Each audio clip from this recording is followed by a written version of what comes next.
નમસ્કાર મિત્રો, સ્વાગત છે તમારું અમારી આ યુટ્યુબ ચેનલમાં। મિત્રો, સોમવતી મહાઅમાસના દિવસે ચૂપચાપ અહીંયા રાખી દો ₹1નો સિક્કો। ગરીબી તમારા ઘરનો રસ્તો ભૂલી જશે, ભગવાન શિવ પ્રસન્ન થશે અને તમારા જીવનમાં આખું વર્ષ નિરંતર આવતા રહેશે પૈસા જ પૈસા।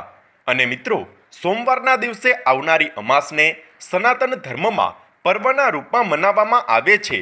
જો આપણે જ્યોતિષની માનીએ તો આ દિવસે પૂજાપાઠ કરવાનું, પવિત્ર નદીઓમાં સ્નાન કરવાનું અને દાન પુણ્ય કરવાનું વિશેષ મહત્વ બતાવવામાં આવ્યું છે। જો આ દિવસે તમે દાન પુણ્ય કરો છો તો અશ્વમેઘ યજ્ઞ જેટલું પુણ્યફળ તમને પ્રાપ્ત થાય છે। મિત્રો, સોમવતી અમાસના દિવસે તીર્થ સ્નાન કરવામાં આવે તો આનું ફળ તમને સૌથી અધિક પ્રાપ્ત થાય છે। અનેક યજ્ઞના બરાબર તમને ફળ મળે છે।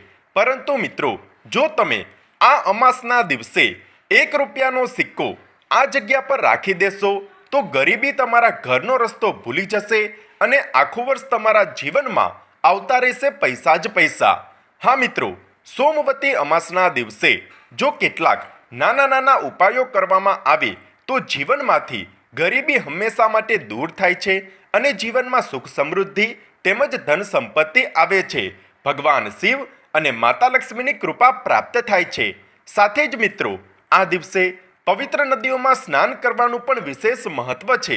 પરંતુ જો તમે કોઈ નદીમાં સ્નાન નથી કરી શકતા તો આ દિવસે તમે તમારા ઘરમાં જ નહાવાના પાણીમાં થોડું ગંગાજળ અને તુલસીના પાન નાખીને સ્નાન કરો। આનાથી પણ તમને અનેક ગણું પુણ્યફળ પ્રાપ્ત થશે। મિત્રો, અમાસના દિવસે પિતૃઓના નિમિત્તે વિશેષ ઉપાયો કરવામાં આવે છે। પિતૃઓને પ્રસન્ન કરવા માટે અમાસથી વધુ શુભ દિવસ બીજો કોઈ નથી હોતો। મિત્રો, અમાસના દિવસે તમે ભૂલથી પણ માંસ, મટન, લસણ, કાંદા અને દારૂ જેવી વસ્તુઓનું સેવન ન કરો। આનાથી તમારા જીવનમાં મુશ્કેલીઓ વધી શકે છે। આ દિવસે તમે કોઈની પણ સાથે લડાઈ ઝઘડા ન કરો અને વડીલોનું અપમાન ન કરો। બાળકો પર ક્રોધ ન કરો અને હંમેશા બીજા લોકો સાથે સારો વ્યવહાર કરો। મિત્રો, આમ તો અમાસના દિવસે ઘણા બધા ઉપાયો કરવામાં આવે છે, પરંતુ આજે અમે તમને ₹1ના સિક્કાનો એક વિશેષ ઉપાય બતાવીશું। ₹1નો સિક્કો ચૂપચાપ રાખી દો આ જગ્યા પર, ગરીબી તમારા ઘરનો રસ્તો ભૂલી જશે, ભગવાન શિવ પ્રસન્ન થશે અને આખું વર્ષ આવતા રહેશે પૈસા જ પૈસા। તો મિત્રો, સોમવતી મહાઅમાસના દિવસે તમે સવારે સ્નાન અને સ્વચ્છ વસ્ત્ર ધારણ કર્યા બાદ ભગવાન શ્રી હરિ વિષ્ણુ અથવા તો માતા લક્ષ્મીના મંદિરે જાઓ। કારણ કે મિત્રો, અમાસના દિવસે ભગવાન વિષ્ણુ, માતા લક્ષ્મી અને સાથે સાથે પિતૃદેવની પણ પૂજા આરાધના કરવી જોઈએ। તો અમાસના દિવસે તમે ભગવાન વિષ્ણુના મંદિરમાં જઈને ભગવાન વિષ્ણુની આગળ એક શુદ્ધ ઘીનો દીવો પ્રગટાવો અને ભગવાન વિષ્ણુનો મંત્ર ઓમ નમો ભગવતે વાસુદેવાયનો જાપ કરો। અને મિત્રો, તમારી જે કોઈ પણ મનોકામના હોય તે ભગવાન શ્રી હરિ વિષ્ણુની આગળ બોલી દો। આનાથી તમારા જીવનની દરેક મનોકામનાઓ પૂર્ણ થશે અને સાથે જ ભગવાન ભોલેનાથના આશીર્વાદ પણ તમને પ્રાપ્ત થશે। મિત્રો, હવે તમારે ₹1ના સિક્કાનો આ ખાસ ઉપાય કરવાનો છે। આ ઉપાય તમારે રાતના સમયે જ કરવાનો છે। સાંજના સમયે તમે માતા લક્ષ્મી અને ભગવાન વિષ્ણુની પૂજા આરાધના કરો અને ત્યાર પછી 1 લોટામાં ગંગાજળ લઈને તેનો આખા ઘરમાં છંટકાવ કરી દો। ત્યાર પછી ₹1ના સિક્કા પર તમે ચંદન અને કંકુથી તિલક કરો। પરંતુ તમારે ₹1ના સિક્કા પર ચંદન લગાવતી વખતે ઓમ નમો ભગવતે વાસુદેવાય નમઃ, ઓમ નમો ભગવતે વાસુદેવાય નમઃ આ મંત્રનો મનમાં ને મનમાં જાપ કરવાનો છે। અને ત્યાર પછી ₹1ના સિક્કાને ડાબા હાથમાં લઈને તમારા મનની બધી જ મનોકામનાઓ બોલી દો। અને મિત્રો, આ ₹1ના સિક્કાને ભગવાન શ્રી હરિવિષ્ણુની મૂર્તિ કે ફોટાની સામે મૂકી દો।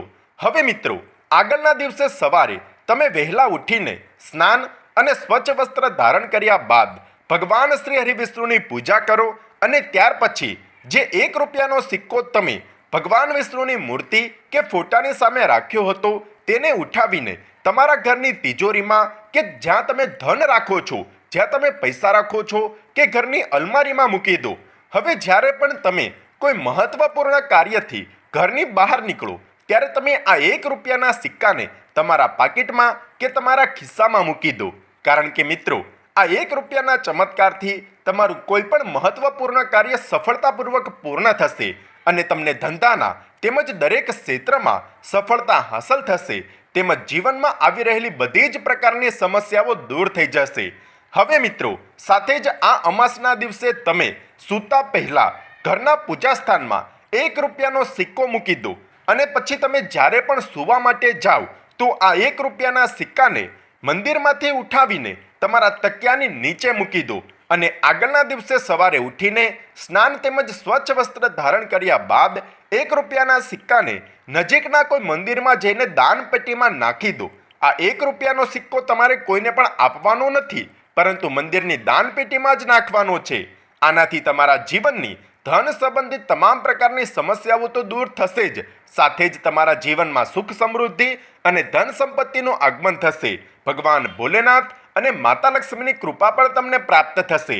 મિત્રો, જો તમારા જીવનમાં પરેશાનીઓ ખૂબ જ વધી ગઈ છે, ગરીબી તમારા ઘરનો રસ્તો નથી છોડી રહી, તમારા જીવનમાં ધન આવતું જ નથી, ધન સંબંધિત સમસ્યાઓથી તમે પરેશાન થઈ ચૂક્યા છો અને જો તમે ઈચ્છો છો કે માતા લક્ષ્મી સદૈવ તમારા ઘરમાં વાસ કરે અને જીવનમાં ખૂબ જ વધુ ધન સંપત્તિ આવે અને મહાદેવની કૃપા પણ તમારા પર બની રહે, તો તમારે 1 રૂપિયાનો સિક્કો તમારા ડાબા હાથમાં લેવાનો છે.